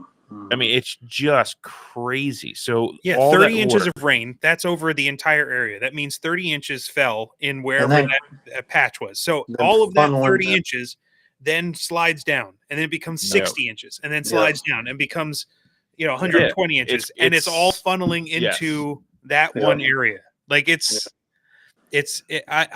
don't think we can stress the devastation, the quickness of all this happening, because it's flash flooding too, right? Like, so Yep. this Yeah. happened in a 7 to 8 hour span. yeah, but Yeah. it lasted that long. But the fact that amount of rain falls in a small Yes. area and then gets funneled through, like, you're talking, that river rises in minutes, Yes. Yeah. seconds, not, I think the only other thing that I can think of in history that was like a very much smaller scale but similar devastation. I don't know if you guys know about the Jonestown flood. Yes. There was a dam that burst in Pennsylvania. It's kind of a famous story, but it's like a giant reservoir just being released all at one time. Yep. Like, Yeah. And just the topography of the area being such short channels, they're Yeah. deep and they're short, which means it doesn't even give a chance for the water to kind of Go spread anywhere else, out, yeah. so it focuses. Yeah, I mean, like, it couldn't have been a better recipe for disaster. Yeah. So you saw a bunch of devastation. You went and brought. What did you bring with you? I got a like. What did you pack the car with? Like, what was your thing? Like, oh, I can't leave this behind. I mean, it was quick. So I took, like a big battery bank, solar panel, HF radio, a mobile radio car, that I had hooked to the car, and a man pack from Andrew at Combat Art. You got one of them too. Yeah. Yep. The So my comms. rifle, You brought a my bunch of ri- comms with you. comms, my satellite communicator, Satellite comm. Okay. of course, my cell Sustainment phone. gear, like camping, like off grid. Yeah, Camping so stuff? my rifle, my nods, my thermal, my Yep. sleeping bag, my pile of food, water, gas, jiggler hose for getting For more siphoning gas. if you need to. Yep. Appropriating. Little, I bet you that's something that people aren't really thinking about. Like, out of that list of things, like, oh, am I going to be cold? Am I going to be hungry? Am I going to be safe? The last thing Right. that they probably think about is my car going to be able to keep going when there's no power or other people around? So Right. that's a great one to And did put you- on the list. Did you bring total Starlink with you? blackout. Total blackout. Yeah. Crazy. Did you bring a Starlink with you? No, so on air you said what was missing or anything changed in the prep. First thing I did when I got back is order a Starlink. It's here now. So that was inspired by what I dealt with at my house for 4 or 5 days. No outside connectivity, and then going up there and saying that zero unless you're using Starlink internet or you're using some kind of radio, Like or long satellite range, yeah. communication. Yeah. No. That's really, I mean, I preach that stuff all the time. You got to have some level of Yeah, if you don't have a full class for your radio class this weekend, anybody watching, spread the word. It's time. Yeah, right. Don't stop. Don't keep sitting on your hands. Yeah, I would have thought it'd be an easy sell, but like some people, they're just like the radio stuff isn't sexy. They have normalcy bias, man. But food's always gonna be on the shelves. The water's always gonna come on, and I can always. I'm always gonna have my phone. Yeah. Well, that's interesting. So you brought comm stuff, you brought safety stuff, you brought your rifle, the nods. Did you wind up employing those at all? No. I'd be curious because it was dark and white lights are in a non, or we'll call it a friendly environment or a non-hostile environment. Those are going to be just fine. But yeah. So when we pulled, so luckily our crew, everybody thinks the same, right? So when we pulled up to our drop, we dropped a guy off. Pulled security. He's pulling security. Yeah. He's looking in the dark. Once we get there and everything's cool, he makes his way up, and because there's a lot of kids, there was 8 families living in this house. Wow. They had a Starlink, which was kind of cool. A little Jackery power box with some outside porch lights. Yeah. And a side-by-side ATV. And they all look like good old boys. So I'm thinking, man, they're prepped. Dude, we dropped them. We took care of them right in time. And we took Bob had a lot of medical supplies, and the nurse there took them and took off because she already had people that needed to be treated. Mm-hmm. But my point was, he came around and all the kids were like, hey, can we look in the dark? So it was kind of fun.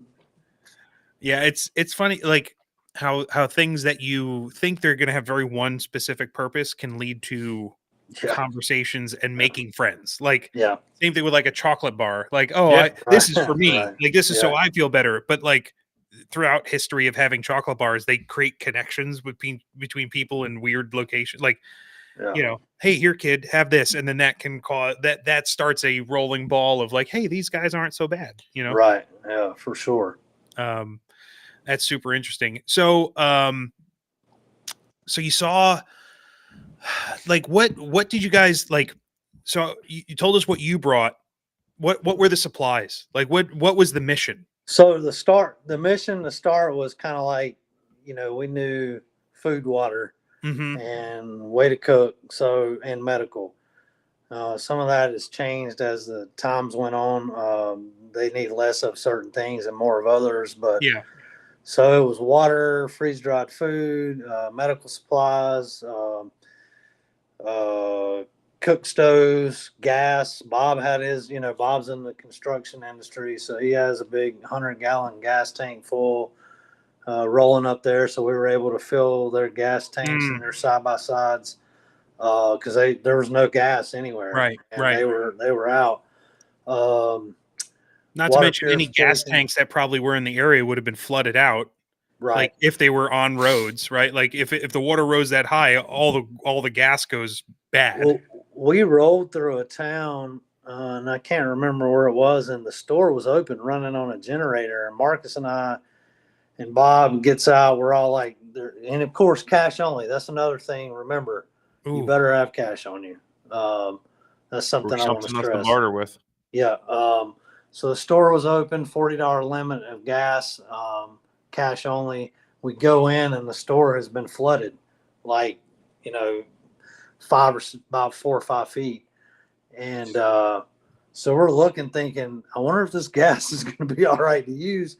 We're going to take a chance because it's the only gas we've seen in like 4 hours or something rolling around. So, who's that? Casey. Hey, what's up, Casey? But yeah, so have cash, take some extra gas, have a way to procure extra gas, whether that's a siphon pump or jiggler pump or whatever. Comms and, food, water. Yeah. Water is more important. Like pair of leather gloves. Say again, I'm sorry. basic things like a pair of leather gloves. Yeah, the cool thing. So I have my like bug out bag. I've done a video on Premier Body Armor's channel with it, and it's everybody's like, man, that thing's huge, and I'm like, I'm not carrying that. It's like I will. It lives where it lives with everything that I need, and I'll strip out what I don't need if I go on foot. Mm-hmm. So that's gloves, comms, GPS, everything. Play a way to camp, way to cook. Yeah. So, are there still efforts going on? Like, are there still coordination? Like, how can people help? Like, what's going on now? Like, where, like, are there still collections, like places going? Like, what's going on? Yeah. So first thing I would say is, and if you're gonna donate to or if you're gonna send supplies, send them to churches. And the reason I say that is, I mean, you've all probably heard the FEMA stuff, and some of it's real, some of it's a little hyperbolic, but they've been interfering, and they're using like public schools and post offices and stuff because federal, right? There's federal tentacles in that. The churches are self-sufficient, running themselves. Right. A lot of them have drop-off centers. Right now, like everybody thinks, hey, they've lost everything and let's send clothes, or a lot of them are just overwhelmed with clothes. The efforts are going to be for months. Yeah, it's gonna be for months. But right now it's cold, so buddy heaters, propane, cook stoves, and just critical items still with certain life sustaining meds. That's kind of settled in because the National Guard is now present, so they're feeding medicines in. That wasn't the case at first. Well, now that when you were there, did you like? I know we've kind of danced around it, but like, did you see any resistance, any type of? So I had contacts on the ground that we had helped, and they reached out to me because they were having challenges, and I'd kind of fallen back from Tennessee into a little area like Fleetwood in North Carolina, and I get a message that morning, and it is, hey, they're turning people away, and they're telling them we don't need anything when we do, and they're rerouting them to the school, and they're not letting us get to the supplies except for a small window of time, which I think was 4 hours in this particular city. And that's what I'm saying. It may not have been happening in every city, but the people I was dealing with, it was happening to them. And then the more I looked, Glenn Beck and Tim Kennedy and even Elon Musk was having a challenge with getting Starlinks in. That got resolved pretty quickly, thankfully. But yeah, he's got a bit of sway. Yeah, just a little bit. Yeah, right, just a little. And so I personally did not encounter, a FEMA employee that was giving pushback. Sure. But I have firsthand knowledge where they're like, hey, I need help. This is directly happening to me and my group right now. Yeah. Gotcha. And so Bear and those guys in Tennessee, which they try to kind of keep it, a balanced head. They put out some videos yesterday where it was happening to some of the same people. They were coming from North Carolina into Tennessee, because Tennessee's actually, their response has been much better. They have what's called TEMA, which is a Tennessee Emergency Management Association. They hit the ground pretty quick, right? And they help coordinate with all these private groups, whereas North Carolina it was all private groups. It was all private helicopters, private planes coming in. And then once the big they got involved, they were getting in the way, to be honest with you. Shocking. Yeah. Well, yeah, it's kind of one of those things. Like the government. We're the government. We're here to help you. Yeah. Right. The seven words that are the most terrifying. But I remember seeing really early footage of people like, the memes. The memes started hitting real quick of like But how without the federal government, how could you repair roads? And like it was images of people with like equipment just rolling through and be like, okay, we're gonna remake a road. Right. It's like because you don't need that to make stuff. Yep. So I shared out a video, and it was a grocery cart on a pulley system. I saw that. My inbox immediately hits, and it's somebody I've taken a class with, and it's the pictures of them building it. Yeah. I'm like, bro, are you serious? Like, how cool is that? He's like, yeah, we're working on the road today, and he's sending me pictures. They're rebuilding the road. Just some country boys pushing some machinery, cutting down trees, using trailers. Like it's just pretty cool. That's awesome. I mean, the ingenuity and the drive of everybody down there, like it's sad to see that like natural disasters and really shitty things also inspire people to do great things. You know what I mean? Like that's the well, I mean that's the one thing like I think no matter what when these things happen, you have a tendency to see the best of people. Yeah. You kind of get faith again in humanity, and it definitely helped restore a lot of my because sometimes you just are like, man, shit, people are stupid, and then you see this and it's like, okay, there's still hope. Yeah. Nobody said, hey, who are you voting for? Nobody said. Nobody cares. Hey, what's your sexual preference? Nobody said what. I mean, what's your pronouns? Right. I won't accept. I won't accept help from anybody that isn't a What kind of an American are you? Yeah. What kind of American? Oh yeah, with the pink We're glasses. asking the FEMA guys that. No, I'm just kidding. Was there a hole already dug? Sorry, I don't need to know. Right. That was a disappointing movie. It really was. But anyway. We all went together. That's right. Yeah, we did. Yes, that was our field trip at the live lab class. I still say we should have gone all jocked up, but I get it. Yeah, I don't think that would have worked. Well, we would have gotten in. We would have got in for sure. right. Like, you asked how can people help other than churches. So Bob Lester's still taking up. I think he's coming back down on Sunday. He's gonna, we're gonna link up. He's probably, if he needs to, he's gonna stay with us again. And the one I'm pushing because I was on the ground with them. I watched what they're doing, and I had all of our corporate resources redirected to raise the money for them as well. And that's Grindstone Ministries. Yeah, I'm gonna put a link in there right now. Yeah, for them. I already knew. I'd already known Bear and couple of the guys and good guys, but when I actually went and witnessed what they're doing and how they're doing it, I have no hesitation to say put your money there. All right, I'm putting a link there for Grindstone Ministries right now. No. I mean these guys, everything I've seen from I followed Bear for a long time, and everything that they're doing is just amazing, from saving kids to responding to disasters. They've done it multiple times. This is our 46th deployment. Yeah. So not only are they doing good things, but they know what they're doing. These guys? Right. Yeah, because it's Sabbath. So they're closed until the end of Sabbath. Okay. They're Shabbat or whatever. So like Friday sundown to Saturday. Yeah. But I mean, they're legit.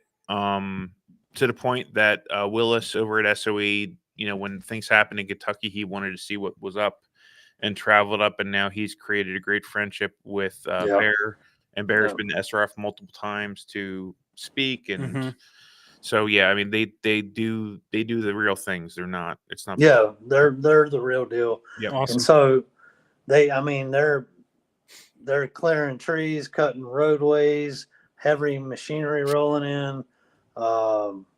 If you just left them alone, they're going to rebuild that town so that they're in. Awesome. Yep. And the important thing with them is what he said multiple times is they're whatever they're registered as, a 501c3 nonprofit. Yeah. So they can tell. If you go to their website, it's very transparent. Yep. See where the money's spent. And they can tell FEMA to go fuck it. Right. So I'm all in. Now, Bob Lester, He's got his Venmo and Cash App. I mean, I've been with him, I think every time he's going and buying stuff and even put in his own money, pulled out some of his own preps, taking his time to drive from Ohio here. Oh, yeah. He's created networks in Burnsville. And he just, like I said, radio made easy. I went up to Evan's shop. We knocked out like 52 radios. Nice. Got them programmed. Bob came and picked them up and rolled them into Burnsville so people could talk. We sent radios to Boone. Evan was working on like a group of 30 radios to go to Swananoa area. I took some stuff up to Berm them. There was a little area cut off. It was 50 people in this community. They had no way. They were talking on a 5-watt Baofeng, and they had no supplies. Mm-hmm. So they started hiking supplies. They choppered first, and then they got a little path cut. And then I got up there with a mobile digital radio, and they got that set up, and now there's a group of comms going. So that's awesome. I mean, it's really interesting to see. Like, when I first heard Bob saying, "Hey, I'm getting stuff together," I was like, "Oh, well, whatever it is, here's some support." And and then he was like, "Hey, I'm getting radios together." I'm like, "Oh, well." I do radio stuff too. Like, all right, now I definitely got to push people to it because, like, right. Now it means something. It all means something, but right. Yeah, I was like, but it's okay. cool when you're connected. I mean, you've always been the radio guy for your group, so yeah, they need to remember, or they should realize that how valuable you are. I know you have more value than just that, but I'm telling you, comms. No, that's the only value that's there is just his ability to program radios. They just want me for my comms. And your rapid radios aren't going to work, bro. So, no, those aren't a thing. It's just a cell phone. It's a Nextel. That friggin' commercial pissed off a bunch of people. I can't even tell you how many people called or texted me after they saw those ads. Sure. Me too. Dude, have you seen this? I'm like, guy. And I looked at it for a second. I was like, well, how does that work? Because that's awesome if that's real. And then I looked at it, it's like, it uses the existing cell network. I'm like, oh, so it's a Nextel without the phone. Yes. Correct. Yeah. Great. So I posted a link to Bear's post on Facebook. So if you guys are interested, all of his info is there with his Venmo. And again, like, this is a legit dude. Like, whatever you can give is going to go to the people that need it. Yeah. So don't hesitate. Are you sure? I don't see it in the chat. I don't know, it's right there. Oh, okay, cool. Sweet. So anyway, yeah. So if you have the ability, again, like if all you have is the ability to put a link into your social media, like, do that. Like, the more we get the word out, the more people are going to see it. The more people that are going to see it, the more exposure it gets, and the more support can go to the people that need it. And again, this is another example of this is going to be a marathon, not a sprint. Yeah. Oh, for sure. It's going to be a long time. This is something that's going to take time. And even if all you can do is just give that exposure, do it. Yeah. If it's just sharing something on your social media, if you are, if it's not in your budget right now, that's cool, man. Share it on your social media. If you pray. I mean, if someone who owns a business that makes a certain thing, reach out. They need Connex boxes and pods at some of these distribution centers. There's bears getting in the crap now. There's a lot of black bears that have been displaced. And this stuff's just setting out in big, superstore parking lots. And if you have a huge connect there, we could help some people. It's crazy, the downstream effects that happen from all these things. Now we have the bears have been displaced, and they're going to the same places everyone else is, and now they're going to raid parking lots. And then there's yellow jackets. There's bees stinging the linemen and the tree guys because all the nest. Yeah, it's interesting.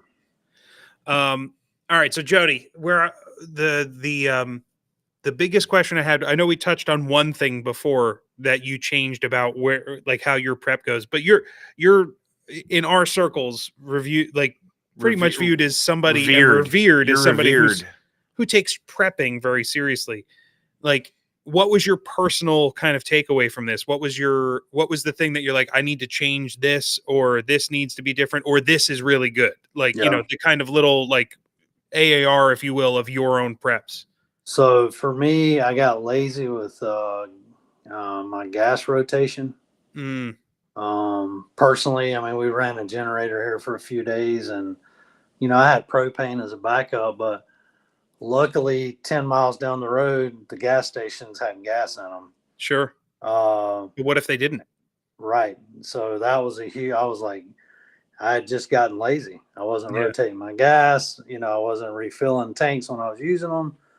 I had just, I had plenty of tanks, but I didn't have it. Right. So that was a big one for me. And then not having that the other layer of communication, which was the Starlink. Yeah. I always thought, man, that's, it's kind of expensive just to sit there. I have normal Spectrum internet. Well, then once it happened, I didn't care what it cost, but I got on. It was like $299 on sale and free internet for the affected area for a month. And I was like, I got to have it because I'm going back up there. It needs to be with me. So communication's key. And then the other thing is, even though I've taken, 0 to hero a couple times and I play with the radios, it's like everything else. If you don't really put it into your everyday life, you just kind of get stale. Yeah. I'm like, oh crap, how do I just on my mobile radio put in a new frequency? Yeah, like, I fall into that too. Like I do certain things and teach certain things to people, and I'm thinking through all the things that like HF communications and that was me. I mean, I roll up with my HF rig in the back, and I'm like, okay, I have never deployed it. Yeah, we'll see what happens. Yeah. I mean, so that was a big wake up call. Yeah, that's the last thing you want. You never want that feeling of like, oh, the first time I'm firing this gun is at somebody who needs to be shot at. Like, right. And we kind of, poke fun at people that go and buy a gun and set it in the closet. And I'm like, I'm that dude with my radio. We are all that dude, whether it's the radio or using the jiggle siphon for the first time, or the generator that hasn't been set up, or the new whiz banger tourniquet system. Yeah. So I mean, all we can do is look at other people's experiences like yourself, and hopefully be inspired to not be a lazy piece of shit. Yeah, generator's another thing too. I was like, hey, I don't have extra spark plugs laying around here. It was like luckily the thing fired right up and we were good to go. But what if it set so long and I had issues? So there were little things like that too. I'm like, just little minutia, little things that could just stop the system from working that I didn't have backups to. So I think really going through things with a fine tooth comb and not being scared to be like, oh, well, 1 is none and 2 is 1. Really put that into play. Exactly. Yeah, no, it's your story is super inspiring. Like I'm so happy that we got a chance to kind of, connect with you on this. Cause like, I think it's an important story to tell, like from somebody who's on the ground there. That is one of us that's gotten to see some of the stuff down there firsthand, learn from it. Like that's really all we can do, right? Like we can find our friends and see what they're experiencing and then learn from them is like, all right, that's super important. The reality is it's hard to get a grasp for it watching it on TV or watching, a channel, because there's so much going on. So to have the benefit of talking to someone that was there and their own personal experience, it kind of brings everything into picture a lot better. Yeah. One last thing, I know y'all are probably getting close to wrapping up. I just wanted to say, it all goes back to mindset, and there are people that have given up the will to live in this situation right now. And I'm not trying to be a Debbie Downer, but it's the reality of it. And when it's all said and done, there's going to be thousands of people that are dead. Not the 200 they're reporting, because I've got friends that have pulled that many bodies out. Right. And so I guess what I'm trying to get at is you really had to train your mind, and you need to understand that nobody's coming to save you. And you need to be as independent from the system as possible.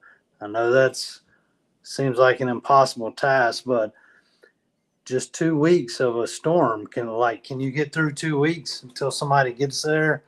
Like, start there, Right. and grow it out. Yep. Yeah. Well, that's the main thing is like it I think for anyone that kind of has a mindset like I think we all have in this group, it seems like an avalanche, a mountain, and really it is a matter of just doing one little thing at a time. One thing Like at a a simple time. thing of like you go shopping, and your list says that you need 3 cans of beans. Get 6. Or 4. Or 4. Just get a little bit extra, and by after 6-month period, you're going to find that you're way further ahead than you thought you could be. It's so true. It's making the decision. That's the hard part. Yeah, it's just making up your mind. It's like going and training.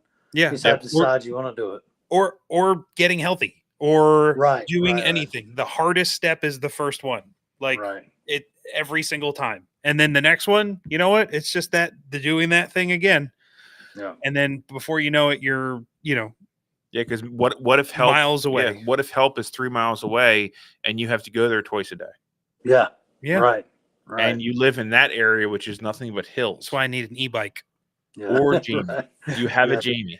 Yeah. Well, I can make her run, but man, I'd still kind of want to get an e-bike, like a White Cat. Something I think an e-bike's a good prep. I think everybody should. I don't have one yet, but it's definitely on my is that going to be the next thing? Is it? So there's a question. So what do you think is your next? What is something that you want to invest more into? The preps that you have, or maybe something different from what you have. So I have a bunch of like battery boxes, with that I can put solar panels on too. They're highly inefficient. What I mean is, they'll run your freezer or fridge even at like 1,200 watts, and it costs $800 for that battery box. It'll run your freezer for 12 hours or something. So I want to really invest in like a solar system with an inverter that'll run 240, so I can run my well. And you're probably looking at maybe doing it yourself around 10 grand. Yep.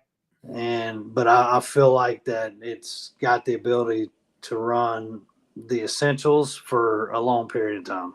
Yeah, like something like I think to that point I've tried kind of looking into how do I move the off grid the most, like over time, and that's really the thing, right? Like the more you can not rely on the public system.